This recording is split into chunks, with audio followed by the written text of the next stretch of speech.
3 जनवरी 2026 की रात वेनेजुएला के इतिहास में दर्ज हो गया। अमेरिकन स्पेशल फोर्स ने कराकस में घुसकर वेनेजुएला के प्रेसिडेंट निकोलस मदुरो को उठा लिया। आज हम बात करेंगे उस नैरेटिव की और समझेंगे कि अमेरिका वेनेजुएला पर ऐसा कार्रवाई क्यों किया। तो दोस्तों, अमेरिका वेनेजुएला पर अटैक करने का पीछे रियल रीजन क्या है? अमेरिका का सबसे बड़ा एलिगेशन वेनेजुएला पर नार्को टेररिज्म का रहा है। यूएस डिपार्टमेंट ऑफ जस्टिस ने प्रेसिडेंट मदुरो पर आरोप लगाया है कि उनका connection cartel of the suns नाम के ड्रग नेटवर्क से है।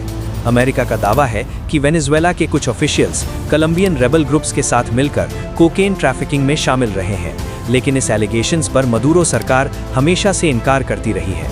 माइग्रेशन और ड्रग क्राइसिस। दूसरा बड़ा मुद्दा है माइग्रेशन क्राइसिस। अमेरिका का कहना है कि वेनेजुएला की इकोनॉमिक कोलैप्स की वजह से लाखों लोग देश छोड़कर दूसरे कंट्रीज, खासकर अमेरिका की तरफ माइग्रेट कर रहे थे।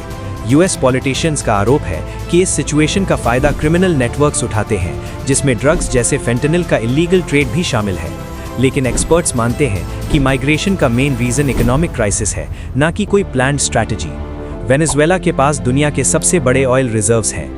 अमेरिका और वेनेजुएला के बीच टेंशन का एक बड़ा रीजन ये भी है कि मदुरो गवर्नमेंट ने रशिया और चाइना के साथ ऑयल डील्स बढ़ा दिया। लेकिन अमेरिका चाहता है कि लैटिन अमेरिका में चाइना और रशिया का इन्फ्लुएंस कम हो और एनर्जी सप्लाई पर वेस्टर्न कंट्रोल बना रहे। क्या ये ह्यूमन राइट्स और सिक्योरिटी का इशू है? अमेरिका को वेनेजुएला पर ऐसा कार्रवाई करना कितना सही है? एक तरफ रूस और चाइना इसे अंतर्राष्ट्रीय कानून का उल्लंघन बता रहे हैं और अमेरिका के हिसाब से ये अमेरिका की सुरक्षा के लिए उठाया गया कदम है। क्या ये लोकतंत्र की बहाली है या एक नया युग का साम्राज्यवाद? इस मुद्दे को लेकर आपका क्या राय है? कमेंट्स में जरूर बताएं।